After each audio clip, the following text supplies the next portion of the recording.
The meeting took place on a small station floating between the two fleets. Admiral Sivaleth arrived with 3 of her advisors. Captain Vasquez brought the same number. They sat on opposite sides of a metal table, studying each other with careful eyes. Sivaleth tried not to stare, but she could not help herself. Up close, the humans were even more disturbing than they had been on the view screen. Vasquez moved with a fluid grace that spoke of a predator. Every motion was controlled, efficient. Her eyes tracked everything in the room, constantly scanning for threats. When she spoke, her voice was calm, but Sivaleth could sense something powerful hiding beneath the surface. "Thank you for agreeing to meet," Sivaleth began. "The Velarin Collective values peaceful contact with new species." "As do we," Vasquez replied. Earth has dreamed of this moment for centuries. Over the next few hours, they exchanged information. Sivaleth learned things about humans that made her increasingly uneasy. They ate the flesh of other animals. They hunted and killed creatures for food, cooking them over fire. When Vasquez mentioned this casually, Sivaleth had to fight not to show her disgust. Their bodies were constant battlegrounds. Billions of tiny organisms lived inside them, some helpful, some harmful. Their immune systems fought endless wars against disease. And when they were injured, their bodies repaired themselves. Broken bones would grow back together. Cut skin would seal itself shut. They required sleep.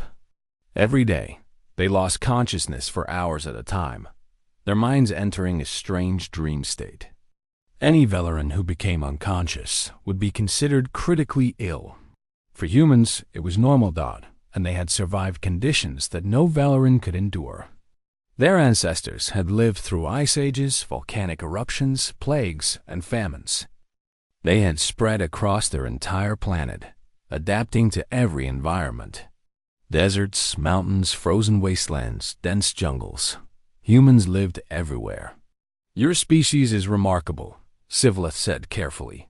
"You have overcome challenges that would have destroyed most civilizations." Vasquez showed her teeth again. "We're survivors. It's what we do." The talks continued for several days. Trade agreements were discussed. Cultural exchanges were proposed. Everything seemed to be going well. Then disaster struck. A Velarin scout ship, acting without orders, approached Earth to gather information. It was a small vessel with a crew of 3, commanded by a young officer named Kethis. He was curious about the Deathworld and wanted to see it up close. Human planetary defense systems detected him immediately. Warning signals flooded his communication system. Human voices demanded that he identify himself and explain his presence. Kethis panicked. He had not expected to be caught. He had not expected the humans to have such advanced detection technology. He tried to turn his ship around, but a human patrol vessel moved to intercept him. In his fear, Kethis made a terrible mistake. He fired a warning shot. The energy blast missed the patrol vessel, but it struck something else. A civilian communications satellite orbiting peacefully above the planet. The satellite exploded in a flash of light and debris. For a moment, everything was silent. Then Earth responded. Alarms rang out across the planet.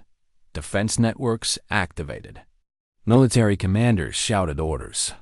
Within minutes, every human warship in the system was moving toward the Velarin fleet at maximum speed. Admiral Sivaleth received the news on the station. She watched the view screen in horror as human ships formed a battle line, their weapons hot and ready. Captain Vasquez stood up from the table. Her face had changed. The friendly curiosity was gone.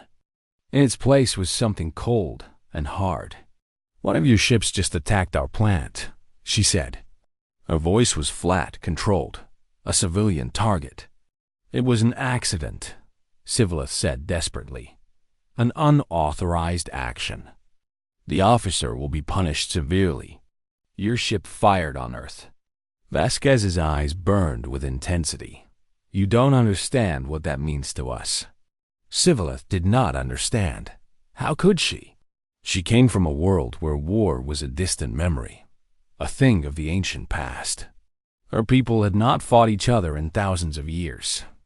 But humans were different. Their history was written in blood. They had fought countless wars against each other.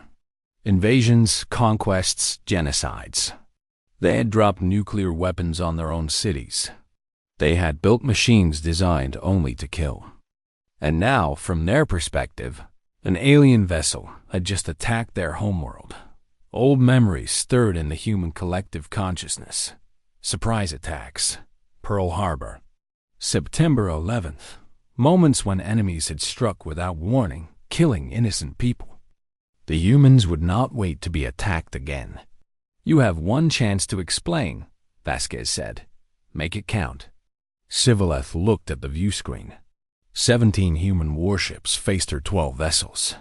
Her tactical officer had told her the truth. In a fight, the Velaran would lose.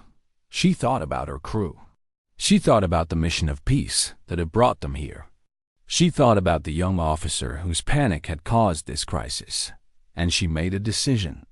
All ships, she broadcast to her fleet. Power down weapons, lower shields, shut down engines. Her officers stared at her in shock. "Admiral, that will leave us completely defenseless," her first officer protested. "I know." Sivaleth looked at Vasquez. "I am trusting that Captain Vasquez is as interested in peace as I am. I am trusting that she will not fire on ships that cannot fight back." The bridge fell silent. Slowly, one by one, the Velaran ships went dark. Weapons cooled. Shields flickered and died. Engines fell quiet. The fleet floated helplessly in the void, completely at the mercy of the humans. Vasquez watched this on her own screens. Her hand hovered over the weapons console. One word from her, and the alien fleet would be destroyed. But she did not give that word. Instead, she sat back down at the table. "All right, Admiral," she said quietly. "I'm listening. Tell me exactly what happened, and tell me the truth. Everything depends on what you say next."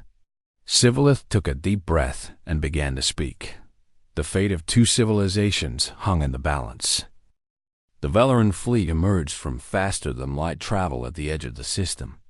Admiral Sivaleth stood on the bridge of the Gentle Dawn and looked at the view screen.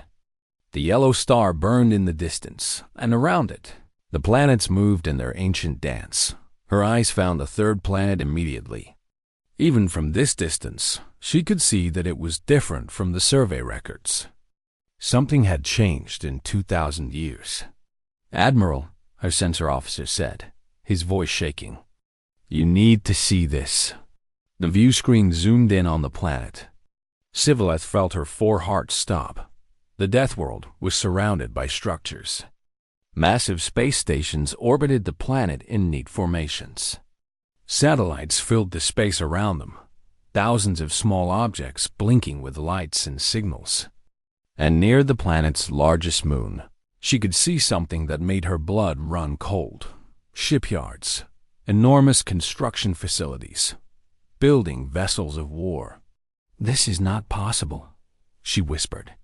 "The surveys said there was no intelligent life here." "The surveys were 2,000 years old," her science officer replied. "A lot can happen in that time." Before Sivaleth could respond, the communication system activated.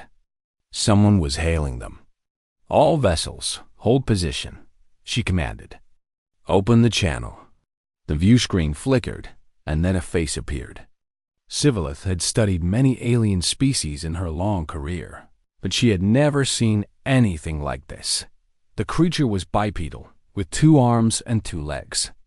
Its skin was a strange pinkish color, soft and exposed.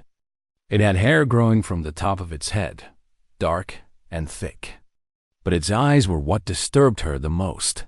The eyes faced forward, like a predator. They were fixed on her with an intensity that made her want to look away. The creature opened its mouth, and Sivaleth saw teeth. Many teeth, designed for tearing and grinding. It spoke. "Unknown vessels. This is Captain Elena Vasquez of the United Nations ship Defiance. You have entered Sol System space. Identify yourselves and state your intentions. The translation software worked quickly, turning the alien sounds into words Sivillith could understand. She took a deep breath and activated her own transmitter. I am Fleet Admiral Sivillith of the Velarin Collective. We received a distress signal from this system and came to offer assistance. We mean you no harm. There was a pause. Then the creature called Vasquez tilted its head to one side. Distress signal?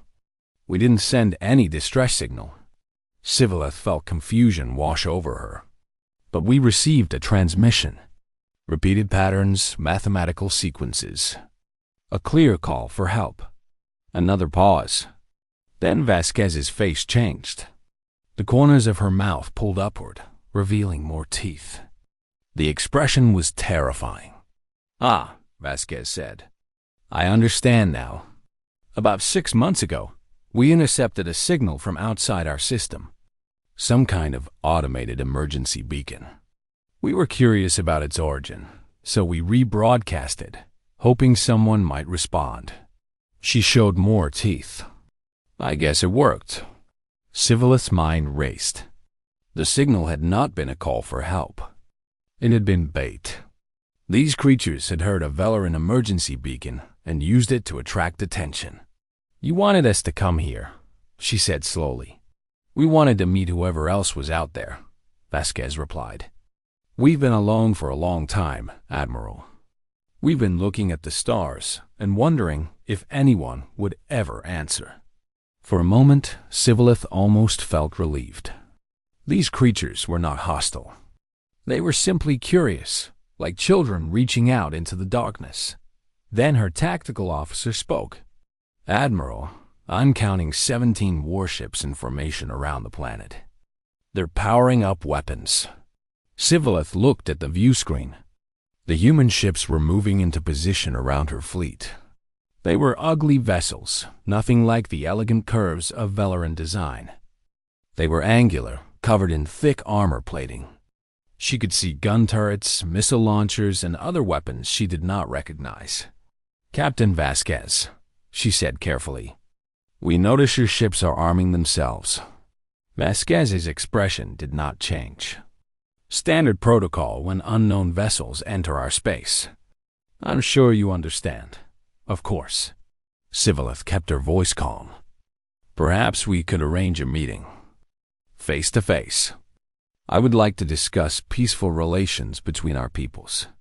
I'd like that too, Vasquez said. We have a station in neutral space between our fleets. Shall we say 1 hour? Sivillith agreed. The view screen went dark. She turned to her tactical officer. Run combat simulations. If this meeting goes wrong, I want to know our options. The officer worked quickly. A few minutes later, his face had turned pale. Admiral, I've run every scenario I can think of. Our weapons are more advanced, but their ships are built to absorb damage that would destroy us. Their armor is thick enough to survive multiple direct hits. And their weapons, he swallowed. They use kinetic projectiles and nuclear warheads. Primitive, but devastating. What are our chances? The officer could not meet her eyes. In a straight fight, we would lose. Every time. Their ships are simply built for war in ways ours are not. Sivillith felt fear settle into her bones. She had spent her life believing that the galaxy was a peaceful place. She had never imagined meeting a species that built warships as a matter of routine. She looked at the blue-green Deathworld on her screen. Down there, billions of these creatures lived their lives on a planet that should have killed them. They breathed poison, endured crushing gravity, and survived conditions that would destroy any Velarin in minutes. And they had built warships. What kind of world produces beings like this? She wondered. What kind of evolution creates creatures who prepare for war even as they reach out in friendship? She straightened her uniform and prepared for the meeting. Whatever happened next, the galaxy would never be the same. The signal came at midnight Galactic Standard Time. Senior observer Thaliz was alone in the control room of listening post. Cather 7 when his screens began to flash. He set down his warm drink and leaned forward, his 4 eyes blinking in confusion. The signal was strange. It was not like anything he had seen before. For 3,000 years, the Velaran Collective had watched the stars. 7 different species had joined together in peace, sharing technology and knowledge. They had built a civilization based on one simple rule: all life is sacred. When someone called for help, you answered. Thales pressed his thin fingers against the console and tried to understand what he was hearing. The signal was primitive. It used radio waves, a technology his people had stopped using thousands of years ago. But the pattern was clear.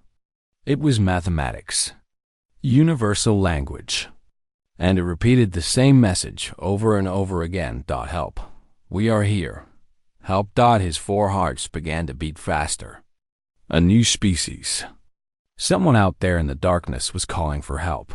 He traced the signal to its source and felt his blood turn cold. The signal came from a system at the edge of known space. It was a place that the Velaran had marked as forbidden long ago. The star there was unstable, prone to violent flares. The planets were harsh and dangerous. But the 3rd planet was the worst of all. Ice pulled up the old survey records.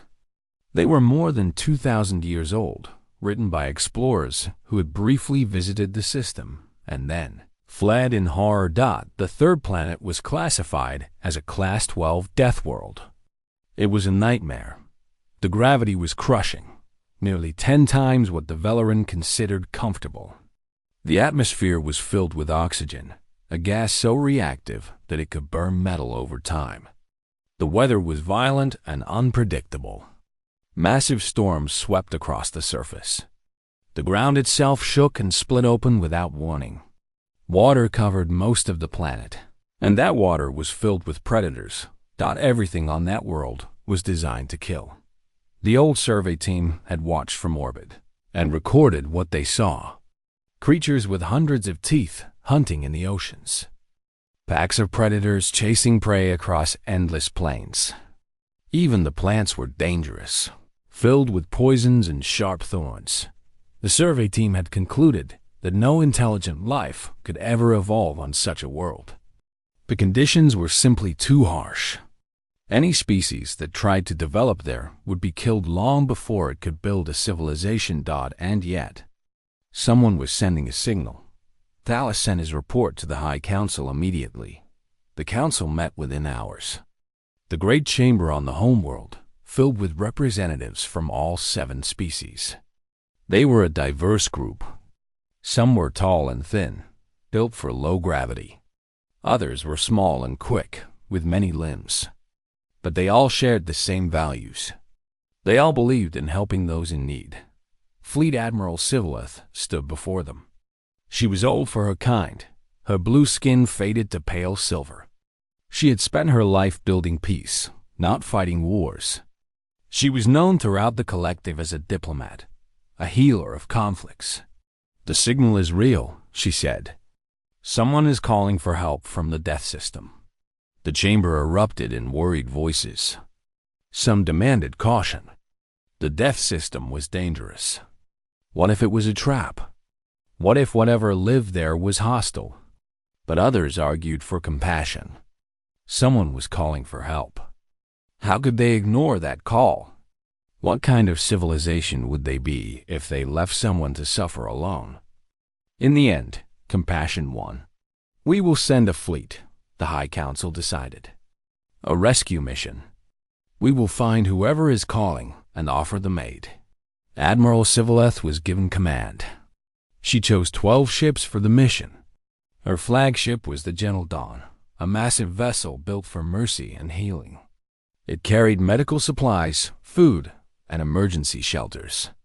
Beside it flew the Harmonious Mercy, a science vessel equipped with the best scanning technology in the collective. 10 escort frigates completed the fleet. Small ships with light weapons meant only for defense. As she prepared for departure, Admiral Sivaleth called her officers together. "We do not know what we will find," she told them. "The signal is primitive. The species that sent it may be frightened and confused. They may have never seen beings from other worlds. We must approach with patience and kindness. We must show them that they are not alone, and that the galaxy is a place of friendship, not fear." Her officers nodded. They had all trained for first contact. They knew the protocols. Approach slowly. Broadcast peaceful intentions. Do not make sudden movements. Treat the new species with respect and understanding. None of them had ever made first contact with a Deathworld species. None of them truly understood what that meant. The fleet entered, faster than light travel, and vanished into the darkness between stars as they traveled. Admiral Sivaleth studied everything the collective knew about Deathworlds. The information was limited. No intelligent species had ever been found on such planets. The environments were simply too hostile. Evolution on those worlds favored only the most brutal and efficient killers. She read about the predators that hunted in packs. She read about the diseases that killed without mercy. She read about the constant violence, the endless struggle for survival, and she wondered what kind of creature could survive all of that and still reach for the stars far behind her. The homeworld grew small and faded into the endless night. Ahead, the death system waited. The old surveys had been wrong about one thing. Life had evolved on that terrible third planet. It had not only survived, but thrived. It had crawled out of the killing oceans, walked across the burning lands, and built cities that touched the clouds. It had looked up at the stars and wondered who else was out there. And now, for the first time in its history, it was about to find out. The creatures that lived on that world had a name for themselves. They called themselves humans, and they had been waiting for this moment for a very long time. The Velaran fleet flew on, carrying hope and good intentions into the void. They did not know that the signal they had received was not a cry for help. It was something else entirely. And by the time they understood the truth, everything would change. Admiral Sivaleth spoke for a long time. She told Captain Vasquez everything. The young officer who had acted without permission. His fear when he was detected. The panic that had caused him to fire. The terrible accident that had destroyed the satellite. "He did not mean to attack your world," Sivaleth said. "He was frightened and made a mistake. A terrible mistake, but a mistake nonetheless." Vasquez listened in silence. Her face was impossible to read. "I believe you," she said finally. "But I need you to understand something. When that shot hit our satellite, every human on Earth thought we were under attack. For a few minutes, billions of people believed that alien invaders had come to destroy us." "I am deeply sorry," Sivaleth said. "I cannot imagine how frightening that must have been." Vasquez leaned forward. "That's the thing, Admiral. You really can't imagine it, because your people have never faced what we have faced." "What do you mean?" Vasquez was quiet for a moment, gathering her thoughts. "Let me tell you about humanity," she said. "Let me tell you what it means to come from a death world." She began to speak, and Sivaleth listened with growing horror. Humans had not evolved in paradise. Their homeworld was a place of constant danger. The weather could kill them. The animals could kill them. Disease could kill them. Even the planet itself could kill them, with earthquakes and volcanoes and floods. But the most dangerous thing on Earth was other humans. For most of their history, humans had been at war with each other. Tribes fought tribes. Nations fought nations. They developed weapons of incredible destruction. Swords and spears gave way to guns and bombs. They split the atom and built weapons that could destroy entire cities in a single flash of light. "We came very close to wiping ourselves out," Vasquez admitted. "Several times, we stood on the edge of extinction. But we survived. We always survived. Sivillith tried to understand. Her own species had never known war. They had evolved on a peaceful world where cooperation was more useful than competition. The idea of killing members of your own species was almost impossible to imagine. Why? She asked. Why did you fight so much? Vasquez shrugged. Because we had to. Resources were limited. Territory was valuable. And we were predators. Competition is in our blood. We can't help it. She looked at Sivillith with those forward-facing eyes, and the Admiral felt a chill run through her body. But here's the thing, Vasquez continued. We also learned to cooperate. We built families, tribes, nations. We created art and music and literature. We dreamed of the stars even while we were trying to kill each other. That seems contradictory, Sivillith said. It is. Humans are full of contradictions. We can be cruel beyond measure and kind beyond reason. We can destroy and create with equal passion. We are monsters and angels wrapped in the same skin. Sivillith thought about this. She thought about her fleet, floating helplessly in space. She thought about the human warships, weapons ready, waiting for the order to fire. Why haven't you destroyed us? She asked quietly. Your ships are stronger. Your weapons are more powerful. You could eliminate my entire fleet in minutes. Vasquez was silent for a long moment. Because you surrendered? She said finally. Because you lowered your shields and turned off your weapons. You made yourself vulnerable to show that you meant no harm. And that was enough? For now. Vasquez stood up and walked to the window. Outside, the stars burned cold and bright. Humans have a code, Admiral. It's not always followed, but it exists. We don't attack the helpless. We don't kill those who have surrendered. It's not honor, exactly. It's something older. Something that comes from our evolution. Sivillith joined her at the window. I don't understand. Predators who kill everything eventually run out of prey, Vasquez explained.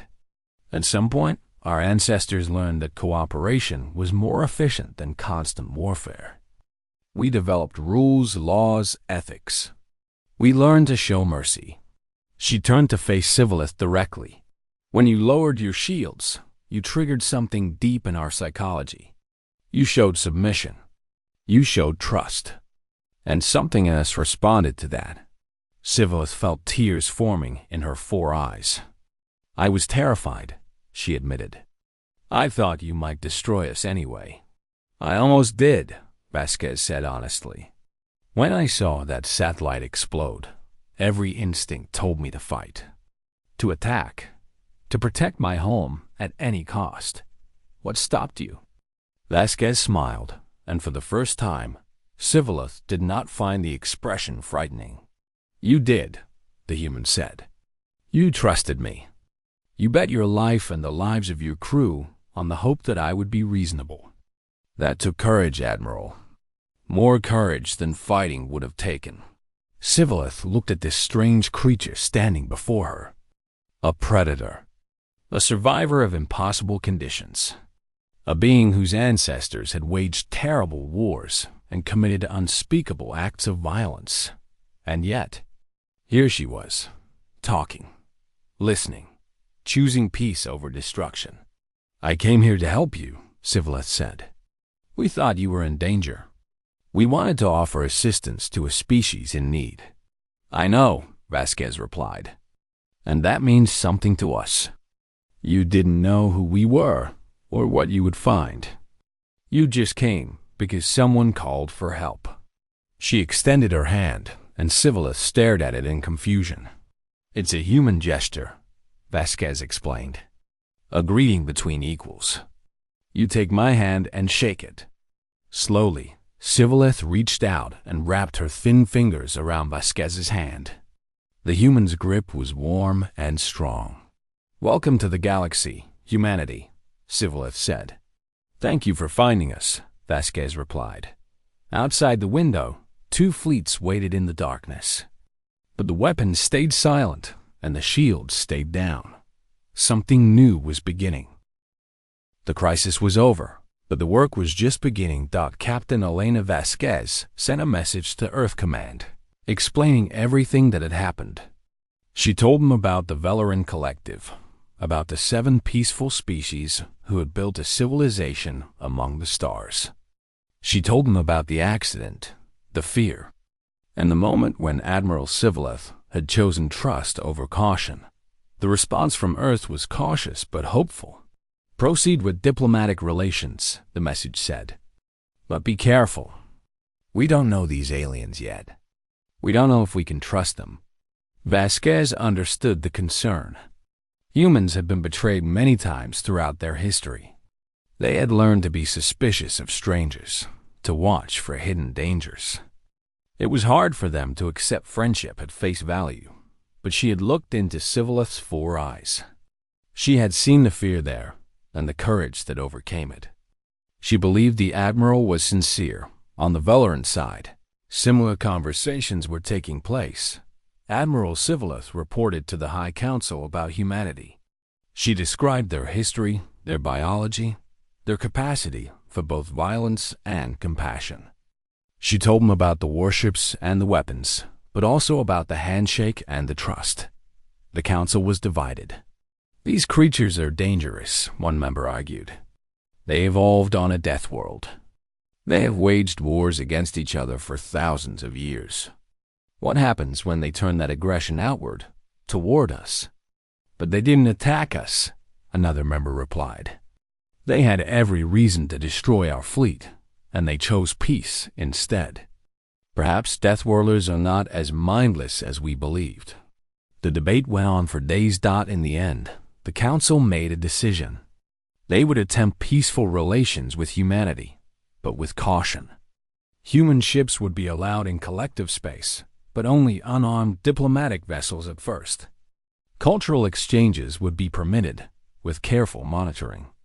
Trade could begin, but slowly, with close supervision. It was not full trust. It was a beginning. Over the following months, the 2 civilizations began to know each other. Velarin observers traveled to Earth, where they witnessed the human world firsthand. They were amazed by what they found. Humans had built cities that stretched toward the sky, towers of glass and steel that gleamed in the sunlight. They had tamed the seas and crossed the mountains and spread to every corner of their dangerous world. They had created music and art and stories that spoke of love, loss, hope, and dreams. But the observers also saw the scars. They visited battlefields where millions had died. They learned about the great wars that had nearly destroyed human civilization. They saw the weapons that humans had created, tools of death so powerful that they could end all life on the planet. "How do you live with this?" one observer asked a human guide. "How do you carry the weight of so much violence?" The guide thought for a moment before answering. "We remember," she said simply. "We build monuments to the dead.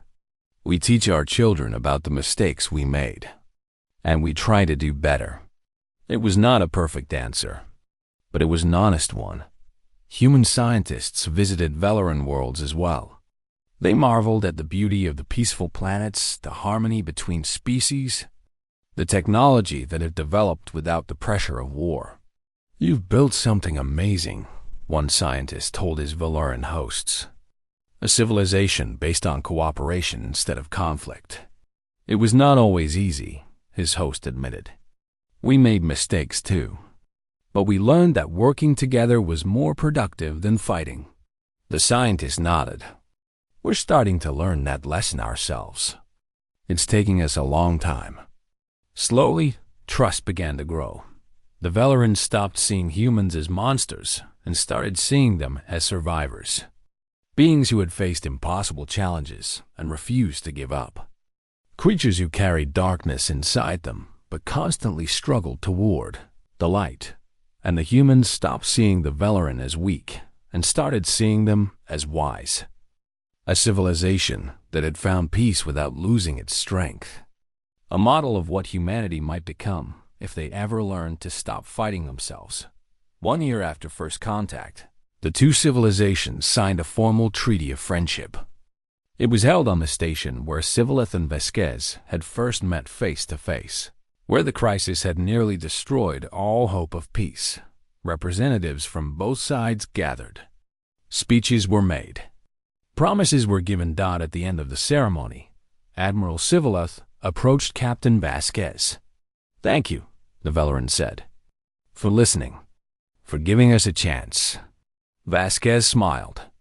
After a year of study, Valoran observers had finally learned that this human expression was not a threat.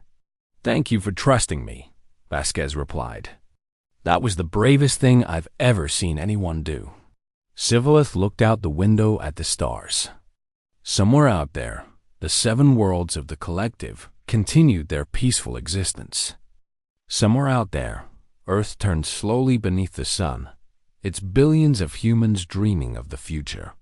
"The galaxy is going to change now," Civilith said. "With humans among us, nothing will ever be the same. Is that a bad thing?" The Admiral considered the question. "No," she said finally. "I think it might be a very good thing. You have something that we lost long ago. A fire inside you. A drive to push forward, to explore, to challenge the impossible." She turned to face Vasquez. "We built a peaceful civilization, but we also became cautious. Afraid of change. Comfortable in our safety. You remind us that there is more to life than simply surviving." Vasquez laughed. "And you remind us that there's more to life than fighting. I think we have a lot to teach each other." They stood together at the window, looking out at the stars. Far below, the two fleets had merged into a single formation. Valoran vessels and human warships flying side by side, heading toward the galactic core. They made a strange picture, the elegant curves of Valoran design alongside the brutal angles of human engineering. But somehow, it worked. On the bridge of the UN's Defiance, Vasquez stood beside Civilith as the stars streaked past. "You know," Vasquez said, "they keep calling us Deathworlders. Like it's something to be ashamed of, is it not?" "No," Vasquez shook her head. "It means we survived. It means our ancestors faced the worst the universe could throw at them and refused to give up. It means we're still here." She looked at the stars ahead, endless possibilities stretching into infinity. And now we get to find out what comes next. Behind them, Earth grew smaller and smaller until it was just another point of light in the darkness. The age of isolation was over. The age of humanity had begun, and somewhere among the stars, the future was waiting.